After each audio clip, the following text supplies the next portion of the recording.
सियावर रामचंद्र महाराज की, बोलिए पवन सुत हनुमान की। मैं आप सभी को जय हिंद सनातन सोसाइटी की तरफ से आभार प्रकट करता हूं, जो आप लोगों ने हमें ये अवसर दिया।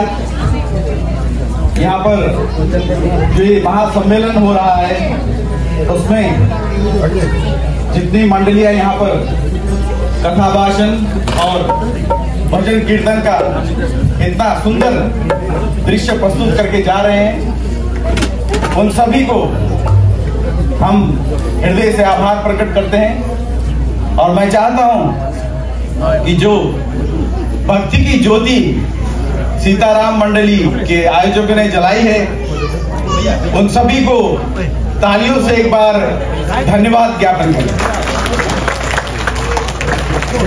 मैं आप लोगों से अनुरोध करता हूं, जो आप सभी लोग अपना कीमती समय छोड़कर, सारा काम छोड़कर आप यहाँ पर आए हैं, मैं आप सभी को अपने आप को धन्यवाद देने के लिए भी तालियों से अपने आप को धन्यवाद देने का अनुरोध करता हूं।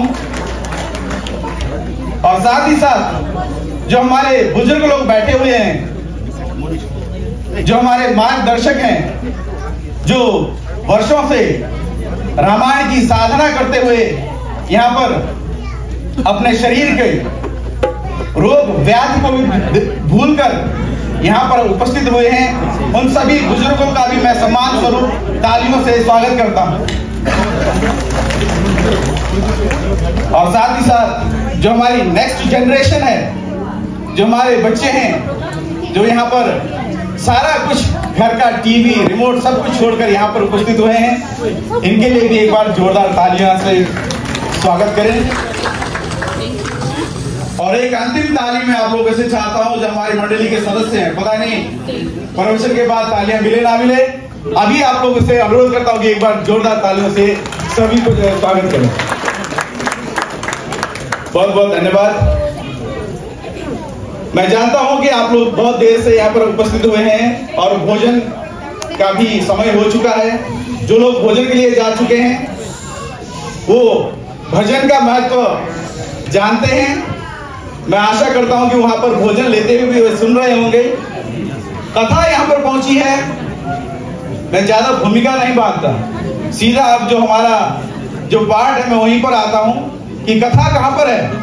कथा वहां पर है कि जब हनुमान जी को पकड़कर ब्रह्म पाश में बांधकर रावण के दरबार में लाया गया है। रावण का जो प्रभाव था, वो ऐसा प्रभावशाली राजा था जिसकी लंका सोने की थी। आप इमेजिन कर सकते हैं कि जिसकी लंका सोने की है, हर वस्तु सोने का है, उसका वैभव कैसा होगा। जिसने 9 ग्रहों को अपने कब्जे में कर रखा था, वो कितना प्रतापी राजा था। सारे देवताओं को जीता था, सारे लोगों को जीतकर वो इतना पराक्रमी था। 4 वेदों का ज्ञाता था और 6 शास्त्रों का विद्वान रावण के दरबार में हनुमान जी को लाया गया है। और हनुमान जी का अपराध देखिए, उन्होंने उसी के पुत्र को मारा है, जो इतना प्रतापी राजा है, जिसके सिंहासन के नीचे शनि महाराज अपने पैरों के नीचे रखता है। उस रावण के पुत्र को मारकर वो निशंक होकर हनुमान जी उसके दरबार में उपस्थित हुए हैं। अब मैं हनुमान जी का पराक्रम आपके सामने प्रस्तुत करूंगा, और वो क्या वार्तालाप होता है वो हम लोग आगे सुनेंगे कि चौपाइयों में क्या क्या कहा गया है। मैं आप लोगों से चाहता हूं कि आप लोग चौपाइयों में साथ दें, साथ अगर गा ना सके कम से कम तालियों से साथ दें। मेरा कौन है और किसके बल से तूने ये सब जो है मेरा अशोक वाटिका को उजाड़ा है, और क्या तूने रावण का नाम नहीं सुना। ये 3 प्रश्न जो है पहली चौपाई में पूछता है, और साथ में देखता है कि तू इतना निशंक होकर, निडर होकर मेरे सामने खड़ा है। अब ये प्रश्नों की महत्ता आपको बताता हूं कि किस प्रकार से जो 4 वेदों का ज्ञाता और 6 शास्त्रों का ज्ञाता जो रावण था, महापंडित था, उसने किस चतुराई से हनुमान जी को फंसाने का प्रयत्न किया प्रश्नों के द्वारा। उसने पूछा कि तू कौन है। अगर वो हनुमान जी कहते कि मैं हनुमान हूं, तो पूछते कि कौन हनुमान, हम तो जानते नहीं किसी को। तो उसने पहला प्रश्न ये पूछा कि तू कौन है। दूसरा पूछा कि तूने किस बल के आधार पर जो है, किस बल पर जो है तूने ये अशोक वाटिका को उजाड़ा है, मतलब तेरे पीछे का बल कौन है। और तीसरा प्रश्न उसने पूछा कि तूने ब्रह्मांड, जिसमें रावण का नाम नहीं सुना कि कौन है रावण, तू उससे डरा नहीं, और अभी भी देख रहा हूं कि तू निशक्त खड़ा है। तो इस पर जो है पूछता है कि हे वानर, तूने निशाचर को क्यों, किस अपराध पे मारा है। हे मूर्ख, तुझे जो है अपने प्राणों की कोई चिंता नहीं रही, जो तूने जो आकर मेरे राज्य में इस प्रकार से मेरे राक्षसों को मारा। तब जो है हनुमान जी किस प्रकार से उत्तर देते हैं, किस चतुराई से उत्तर देते हैं। 3 प्रश्न थे। पहला प्रश्न था कि वानर तू कौन है, दूसरा प्रश्न था कि तूने जो है किस बल से जो है ये सब किया, और तीसरा प्रश्न था कि तूने रावण का नाम नहीं सुना। अब वो पहले प्रश्न का उत्तर नहीं देते, क्योंकि वो जानते हैं कि पहले प्रश्न का उत्तर देते ही वो फंस जाते हैं। वो बोलते हैं कि देख, रावण जिसने इस ब्रह्मांड को बनाया है और जिसके बल से जो माया इस ब्रह्मांड को रचती है, और जिनके बल से जो ब्रह्मा विष्णु और महेश हैं सृष्टि का जो है उत्पत्ति करते हैं, उनका पालन करते हैं और उसका संहार करते हैं।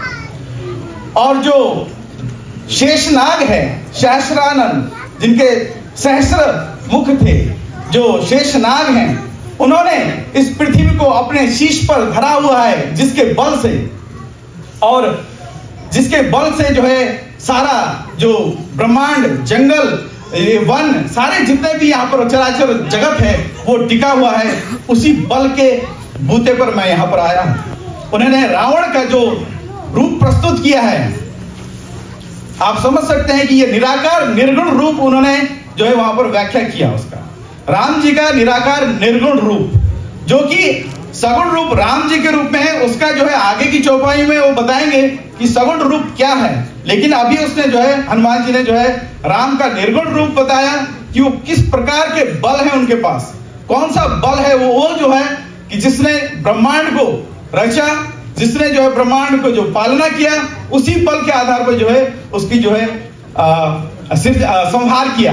जो ब्रह्मा विष्णु महेश को जो बल प्रदान करते हैं, उन्हीं के बल से मैं यहाँ पर हूँ, उन्हीं राम के बल से मैं यहाँ पर हूँ। और ये सारा जो बल जो है उसने जो दूसरे प्रश्न का उत्तर दिया पहली बार, पहले प्रश्न का उत्तर नहीं दिया। अब जो है आगे चौपाई में कथा सुनते हैं वो क्या प्रश्न है और फिर क्या उत्तर देते हैं। बोलिए सियावर रामचंद्र की, पवन सुत हनुमान की।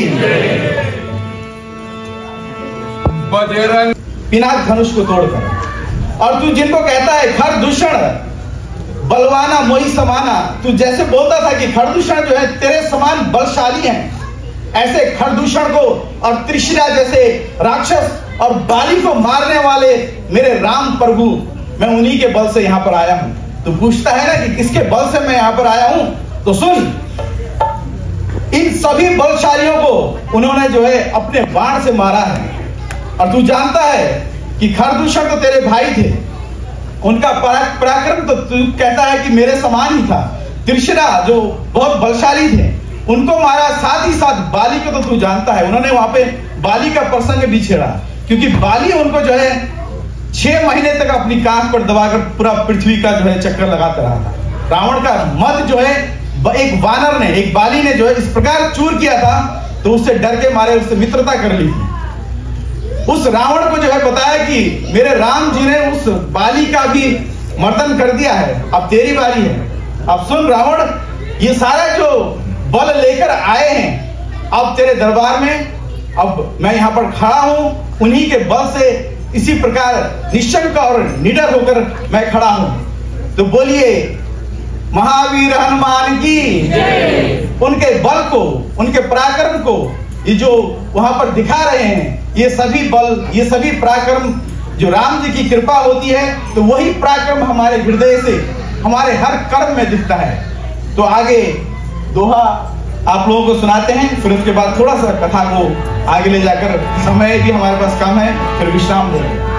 महाप्रतापी रावण था, उसके दरबार में चारों तरफ उसके जो है सेनापति, उसके मंत्रीगण सभी उनके पक्ष में थे। अकेले हनुमान जी खड़े हैं और वो किस प्रकार से सवाल जवाब करते हैं, वो बिना डरे हुए रावण का जो पराक्रम था, उसका मान मर्दन था, वहीं पर वो चूर कर देते हैं। और वो कहते हैं कि हे रावण, तू कहता है कि मैंने इसको जीता, उसको जीता, ये किया, मैंने वो पराक्रम किया।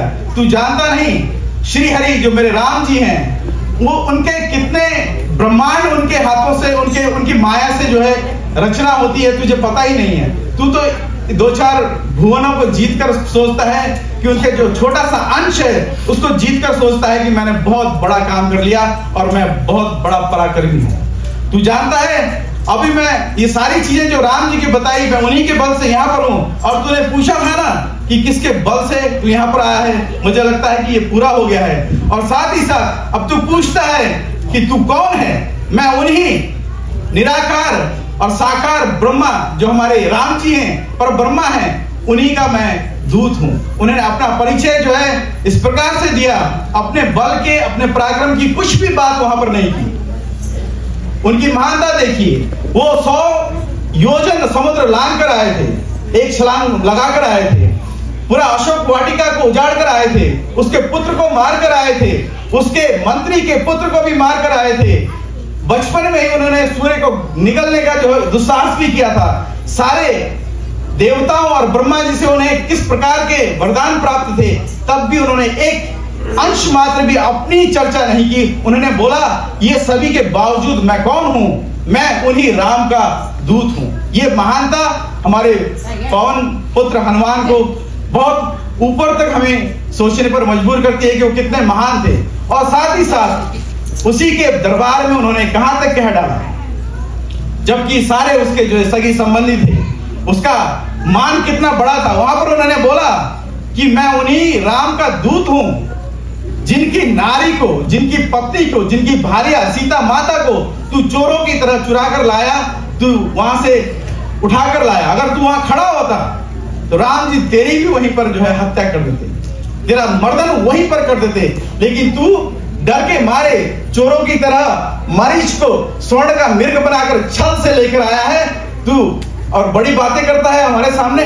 मैं उन्हीं राम का जो है दूत हूं, और तूने क्या कर्म किया है मैं सभी तेरे सगे संबंधियों के सामने बताता हूं।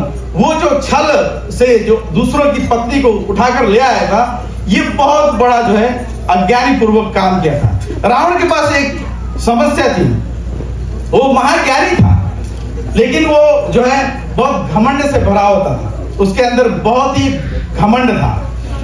तो रावण को जो है घमंड जो है ज्ञान का घमंड था, और राम जी को जो है उससे अलग करने का एक ही चीज है कि उनको जो है घमंड का ज्ञान था कि घमंड नहीं करना चाहिए, तभी वो मर्यादा पुरुषोत्तम राम बने। और रावण जो है आपताई रावण के रूप में, राक्षस के रूप में, असुर के रूप में हम जानते हैं। तो ये चीजें जो है हमें रामायण सिखाती है कि रामचरित मानस, राम का चरित्र जो है मन में स्थापित करना है, रामचरित मानस का जो है सार है। और इसी सार को बताते हुए अब हम लोग जो है 2 मिनट बचे हुए हैं, 2 मिनट में हम छोटा सा कीर्तन,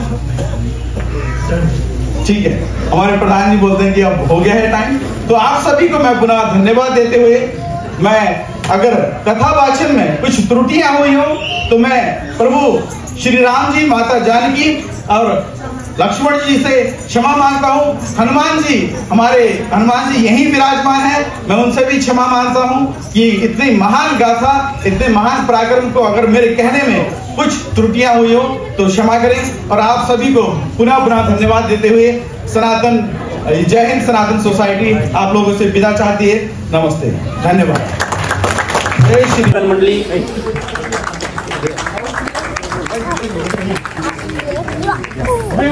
इसके बाद पीजी अल्बर्टा सत्संग ग्रुप।